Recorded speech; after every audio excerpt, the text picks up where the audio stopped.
Seorang pria sederhana dari Madura baru saja lulus kuliah memasak di Surabaya.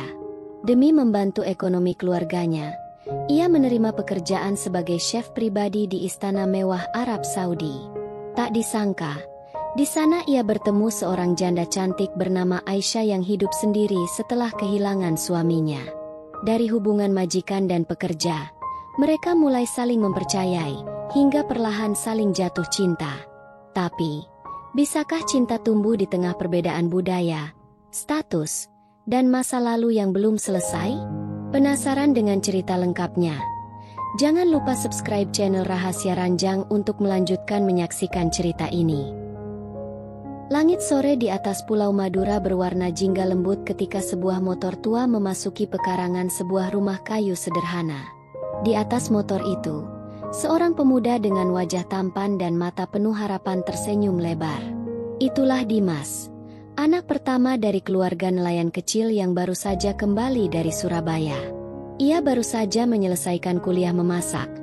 Perjuangan panjang yang ditopang oleh cucuran keringat dan pengorbanan orang tuanya. Selama bertahun-tahun, ayahnya bangun dini hari untuk melaut, sementara ibunya menjahit pakaian tetangga demi membayar biaya kuliah Dimas. Kini, ia pulang bukan hanya membawa ijazah, tapi juga harapan untuk membalas semua cinta dan pengorbanan itu. Rumah itu tidak besar, namun setiap sudutnya menyimpan kenangan perjuangan. Dimas memeluk ibunya erat, mencium tangan ayahnya yang kasar oleh garam laut. Di ruang tamu yang kecil, ia duduk bersama keluarganya, bercerita tentang kehidupan di kota dan impian masa depan. Tapi senyumnya tak sepenuhnya bahagia, karena ia tahu kenyataan di hadapannya masih berat. Tabungan orang tuanya menipis, dan pekerjaan sulit didapat di desa kecil ini. Dimas tidak ingin kembali ke kota hanya untuk hidup sendiri. Ia ingin berjuang dari sini, dari tempat ia dibesarkan. Malam itu, Dimas duduk di depan rumah menatap bintang. Angin laut berhembus pelan, membawa suara debur ombak dari kejauhan. Ia memikirkan masa depan, bagaimana caranya mengubah nasib keluarga yang hidup pas-pasan. Ia mengingat janji dalam hatinya saat lulus. Aku akan membuat mereka hidup layak. Aku akan bawa cahaya ke rumah ini. Tapi saat pagi datang, kenyataan kembali mengetuk. Tak ada lowongan kerja. Tak ada restoran yang bisa menerima seorang chef muda di desa terpencil ini.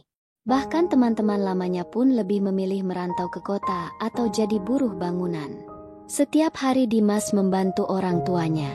Ia ikut ayahnya melaut, ikut ibunya menjahit, dan tak jarang mengajar memasak anak-anak muda di balai desa secara gratis. Warga mulai mengenalnya bukan hanya sebagai anak Pak Harun, tapi juga sebagai chef kota yang rendah hati. Namun di balik semua itu, ada kekosongan di hatinya. Ia merasa seperti api yang menyala tapi tak bisa menyentuh apapun. Mimpinya besar, tapi tangannya seperti terikat. Ia butuh kesempatan, tapi tak tahu harus mencarinya kemana. Di suatu pagi yang gerimis, Dimas mendapat pesan dari sahabatnya di Surabaya. "Dim, ada lowongan jadi chef pribadi di Arab Saudi.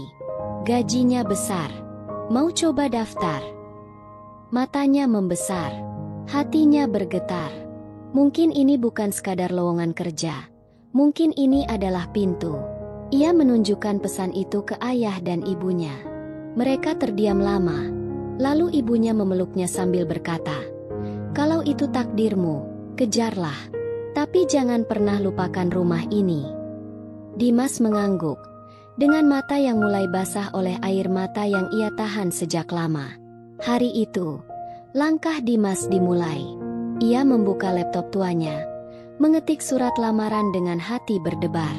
Di setiap kata yang ia tulis, ada tekad, cinta, dan kerinduan akan kehidupan yang lebih baik. Ia tahu jalan di depan tak mudah, tapi ia siap. Bukan hanya untuk dirinya, tapi untuk keluarganya, untuk harga diri mereka, dan untuk semua impian yang dulu hanya bisa dituliskan di atas kertas. Ia tidak tahu apa yang menantinya di ujung perjalanan ini. Tapi satu hal pasti, Dimas tidak akan berhenti sebelum rumah kecil itu dipenuhi cahaya. Hari-hari setelah Dimas menerima kabar dari temannya terasa berbeda. Ia tak lagi tidur nyenyak, bukan karena takut, tapi karena pikirannya terus membayangkan apa yang akan terjadi jika ia benar-benar pergi ke luar negeri. Ia mulai mencari tahu tentang Arab Saudi, tentang budaya, bahasa, dan seperti apa hidup di negeri asing itu. Malam-malamnya dihabiskan dengan menonton video masak berbahasa Arab, walau ia tak mengerti sepenuhnya. Ia menulis ulang surat lamaran berkali-kali, memperbaiki portofolio sederhana yang ia buat, dan memotret hasil masakannya dengan kamera ponsel butut. Ia tahu saingannya mungkin ratusan, bahkan ribuan, tapi ia tidak peduli. Dimas tak ingin menyerah sebelum mencoba. Prosesnya tidak mudah. Beberapa hari setelah mengirim lamaran, ia mendapat email balasan untuk melakukan wawancara daring. Jaringan internet di desa seringkali terputus-putus, dan Dimas harus menumpang di warnet kecamatan, menunggu hingga larut malam demi sinyal stabil. Saat wawancara berlangsung, ia duduk dengan kemeja pinjaman dan wajah tegang. Pewawancaranya orang asing, berbicara dengan aksen berat. Tapi Dimas menjawab sebaik mungkin, dengan senyum sopan dan mata yang jujur. Ia tak bisa menawarkan pengalaman bertahun-tahun, tapi ia menawarkan hati yang ingin belajar dan tangan yang siap bekerja. Hari demi hari berlalu, dan tak ada kabar. Hatinya mulai diliputi cemas. Setiap kali notifikasi email berbunyi, Dimas berdebar-debar, berharap-harap cemas. Hingga suatu siang yang panas, di tengah ia sedang membantu ibunya menyapu halaman, sebuah pesan masuk. Congratulations, you are accepted as private chef in Riyadh. Dunia terasa berhenti sejenak. Tangannya gemetar, matanya membesar, dan ia membaca pesan itu berkali-kali untuk memastikan ia tidak salah baca. Ia berlari ke dalam rumah, memeluk ibunya dan ayahnya sambil menangis. Untuk pertama kalinya dalam hidupnya, harapan itu bukan hanya mimpi, ia menjadi nyata. Berita itu menyebar cepat di desa. Tetangga datang memberi selamat. Anak-anak kecil berlari menyebut nama Dimas sambil tertawa. Tapi di balik semua itu, Dimas mulai merasakan beban yang tidak ringan. Ini bukan hanya tentang pekerjaan, tapi tentang meninggalkan rumah, tanah kelahirannya, keluarganya. Ia melihat ibunya terdiam lebih lama dari biasanya, dan ayahnya duduk menatap laut lebih sering.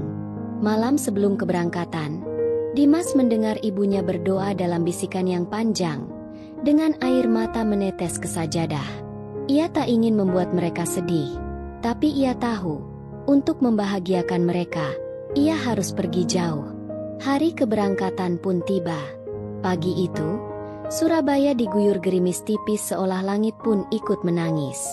Di bandara, Dimas berdiri dengan koper tua di sebelahnya, mengenakan jaket tipis dan ransel kecil. Ibunya menggenggam tangannya erat, seolah tak ingin melepaskan. Ayahnya memeluknya dalam diam, dengan mata merah yang ia sembunyikan di balik senyum. Pergilah, nak, bukan hanya cari uang, tapi cari hidup yang baru, kata ayahnya pelan. Dan saat pengumuman keberangkatan terdengar, Dimas berjalan ke gerbang dengan langkah berat, membawa harapan satu keluarga di pundaknya. Di dalam pesawat, Dimas duduk di dekat jendela. Ia menatap keluar, melihat tanah Jawa perlahan mengecil di balik awan. Hatinya penuh campur aduk, antara bahagia dan takut, antara semangat dan rindu. Ia tahu, hidupnya akan berubah. Ia tidak tahu apa yang menunggunya di Arab Saudi. Ia hanya tahu, ia harus kuat. Untuk dirinya, untuk ibunya, untuk ayahnya, dan untuk mimpi-mimpi kecil yang dulu ia gambar di belakang buku sekolahnya. Dengan doa yang lirih dan mata yang menatap ke langit, Dimas memulai perjalanan menuju takdir yang tak pernah ia duga. Langit Riyadh terasa lebih terang dari langit Madura, tapi hati Dimas terasa lebih berat dari koper yang ia bawa. Saat keluar dari bandara, ia dijemput oleh seorang pria berpakaian khas Arab yang langsung membawanya ke dalam mobil hitam mewah. Perjalanan menuju tempat kerja barunya berlangsung dalam diam. Hanya suara pelan dari radio berbahasa asing yang menemani. Dimas menatap keluar jendela, Melihat kota yang asing namun indah, gurun yang luas, dan bangunan yang menjulang seolah menyentuh langit. Ia memegang surat kontraknya dengan tangan gemetar, sambil mengulang dalam hati, "Ini bukan mimpi. Aku benar-benar di sini." Tapi ia tak tahu, tempat yang akan ia tinggali bukan sekadar rumah, melainkan istana. Mobil berhenti di depan gerbang tinggi berlapis emas, dengan penjaga bersenjata berdiri di kedua sisi. Dimas menelan ludah. Gerbang terbuka perlahan, memperlihatkan halaman luas dengan air mancur di tengah dan taman yang tertata rapi. Di balik pintu istana yang besar, seorang wanita berdiri dengan anggun. Ia mengenakan abaya hitam elegan, wajahnya sebagian tertutup, namun mata itu berbicara banyak. Wanita itu adalah Aisyah, majikan Dimas, janda bangsawan yang hidup sendiri setelah kehilangan suaminya dalam kecelakaan mobil setahun lalu. Suaranya lembut saat menyapa Dimas, tapi dingin seperti dinding marmer istana yang mengelilingi mereka. Hari-hari pertama Dimas di istana penuh kesunyian. Ia memasak dengan penuh dedikasi, mencoba menciptakan cita rasa baru yang tetap menghormati budaya lokal. Aisyah jarang berbicara, hanya memberi isyarat atau perintah singkat. Ia makan sendiri di ruang makan besar, dan segera kembali ke ruang pribadinya. Tapi meski tak banyak bicara, Aisyah mulai memperhatikan. Ada sesuatu dalam masakan Dimas, rasa hangat, seolah menyimpan kerinduan dan kasih yang tak terucapkan. "Apa nama hidangan ini?" tanya Aisyah suatu hari. Suaranya pelan tapi untuk pertama kalinya terasa penasaran. Dimas menjawab dengan senyum gugup. Dan sejak saat itu, tembok di antara mereka perlahan mulai retak. Dimas mulai menunjukkan sisi lain dari dirinya. Ia menawarkan bantuan di luar dapur, menata ulang dapur yang berantakan, memperbaiki kebocoran kecil, bahkan mengganti lampu di koridor panjang yang sunyi. Aisyah tidak menolak. Ia hanya menatap, memperhatikan bagaimana Dimas bekerja tanpa pamrih, penuh kesopanan dan ketulusan. Di ruang istana yang selama ini sunyi, mulai terdengar tawa kecil, obrolan ringan, dan suara sendok menyentuh piring dengan suasana yang berbeda. Dimas membawa kehangatan rumah ke dalam dinginnya kemewahan. Aisyah mulai merindukan jam makan, bukan karena lapar, tapi karena ingin melihat wajah Dimas. Suatu sore, Aisyah duduk di taman sambil membaca buku, dan Dimas datang membawakan teh. "Ini teh jahe, resep ibuku di Madura," katanya pelan. Aisyah mencicipinya, terdiam lama, lalu menatap Dimas. Di mata wanita itu, ada luka yang belum sembuh, tapi juga ada rasa yang perlahan tumbuh. Dimas pun mulai melihat Aisyah bukan lagi sebagai majikan. Ia adalah wanita yang kesepian, terkurung dalam istana dan bayang-bayang masa lalu. Dan tanpa sadar, Dimas mulai peduli. Lebih dari sekadar seorang pekerja. Malam demi malam, suasana berubah. Dimas duduk di ruang baca menemani Aisyah, membacakan resep dengan aksen khas Indonesia. Aisyah tertawa, tawa yang sudah lama hilang dari rumah ini. Di dapur, mereka mulai berbagi cerita, saling bertanya tentang keluarga, masa kecil, dan impian yang belum sempat tercapai. Aisyah menyimpan rasa, tapi belum siap mengaku. Dimas pun menahan hatinya, tak ingin melangkah terlalu cepat. Tapi keduanya tahu, ada sesuatu yang sedang tumbuh, pelan, namun pasti. Hari-hari di istana kini terasa lebih hidup. Tawa Aisyah mulai terdengar lebih sering, dan langkah Dimas pun tak lagi sekaku dulu. Mereka bukan lagi hanya majikan dan pekerja. Di antara cangkir teh dan harum masakan, tumbuh benih-benih rasa yang sulit dijelaskan dengan kata. Setiap kali mata mereka bertemu, ada sesuatu yang membuat waktu seolah berhenti sebentar. Aisyah mulai menunggu kehadiran Dimas di setiap pagi, sementara Dimas diam-diam menghitung detik-detik untuk bisa melihat senyum wanita itu.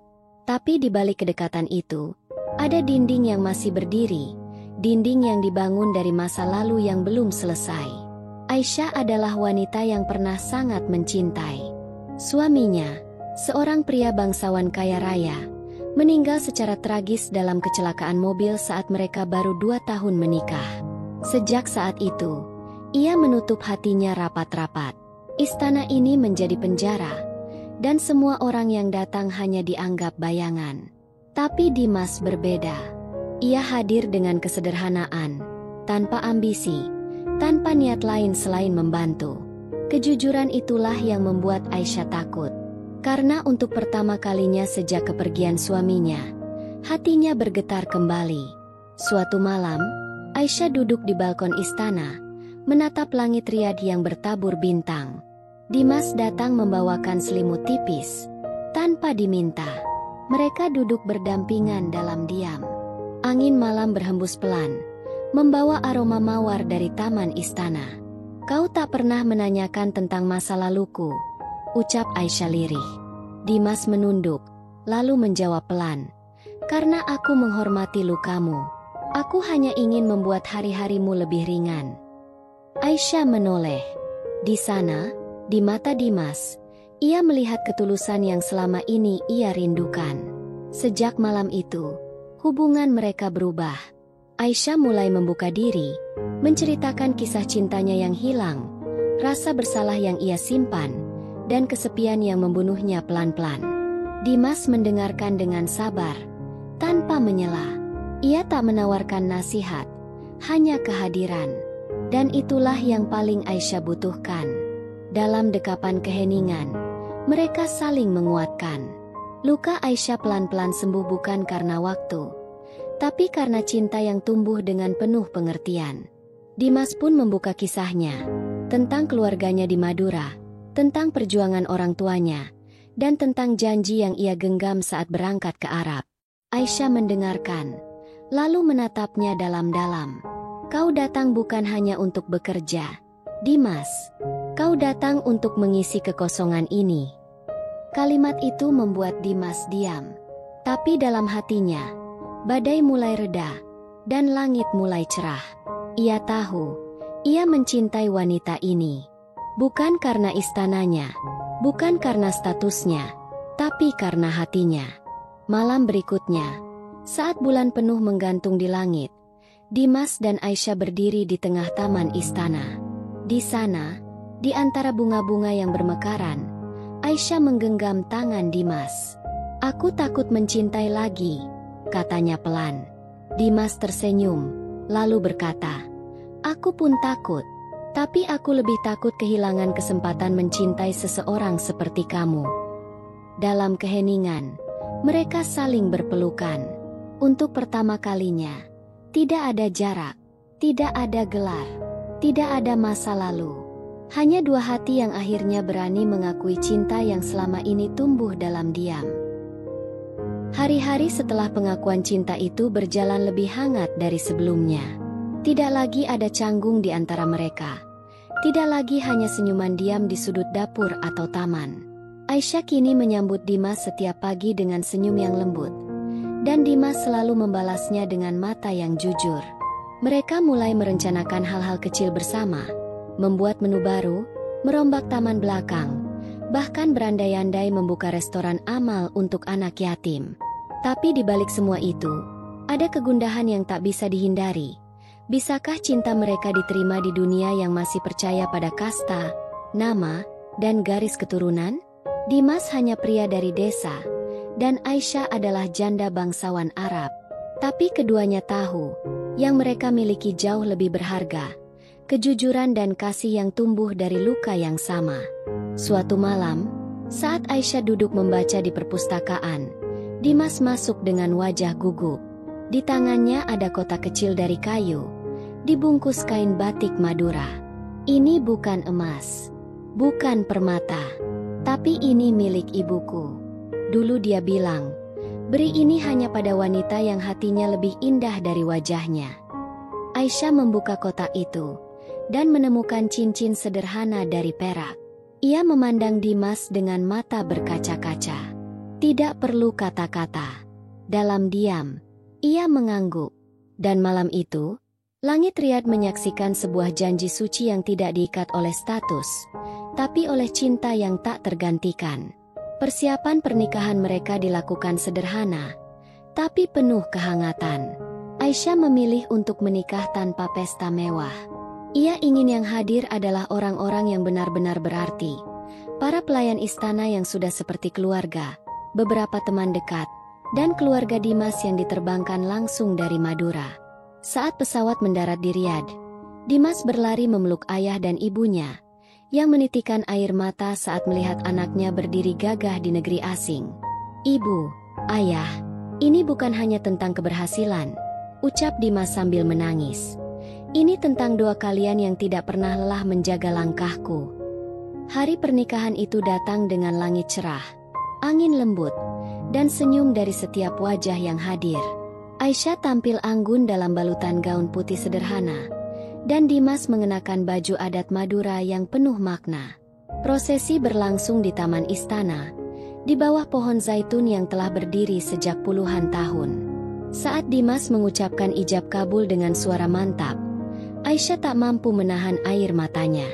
Itu bukan air mata sedih, melainkan air mata syukur, karena Tuhan akhirnya mempertemukan dua hati yang terluka untuk saling menyembuhkan. Suara sah menggema, dan seluruh tamu bersorak. Di detik itu, cinta mereka menjadi nyata, di hadapan langit dan bumi. Setelah pernikahan, hidup mereka berjalan penuh warna. Aisyah memutuskan membuka yayasan sosial di Riyadh, sementara Dimas mengelola dapur dan mengajarkan memasak pada anak-anak kurang mampu. Mereka tidak hidup dalam kemewahan berlebihan, tapi dalam kedamaian yang tak bisa dibeli. Dimas sering menulis surat kepada teman-temannya di Madura, mengirim kabar dan mengajak mereka untuk tidak takut bermimpi tinggi. Ia tetap menjadi pria yang sama, sederhana, rendah hati, dan penuh cinta. Dan Aisyah? Ia kini bukan lagi wanita kesepian yang terkurung istana, tapi wanita yang menemukan cahaya baru dalam cinta sejati. Di suatu malam, saat mereka duduk bersama di balkon, Aisyah bersandar di bahu Dimas dan berbisik, "Kau datang ke hidupku sebagai seorang koki, tapi kau menyajikan cinta yang menyelamatkanku." Dimas tersenyum, mencium kening istrinya, lalu menatap langit yang penuh bintang. Di bawah langit Arab, cinta dari sebuah desa kecil di Madura telah menemukan tempatnya. Tidak ada lagi luka, tidak ada lagi jarak. Hanya dua hati yang kini berjalan seiring, dalam cinta yang tumbuh dari perjuangan, keikhlasan, dan harapan.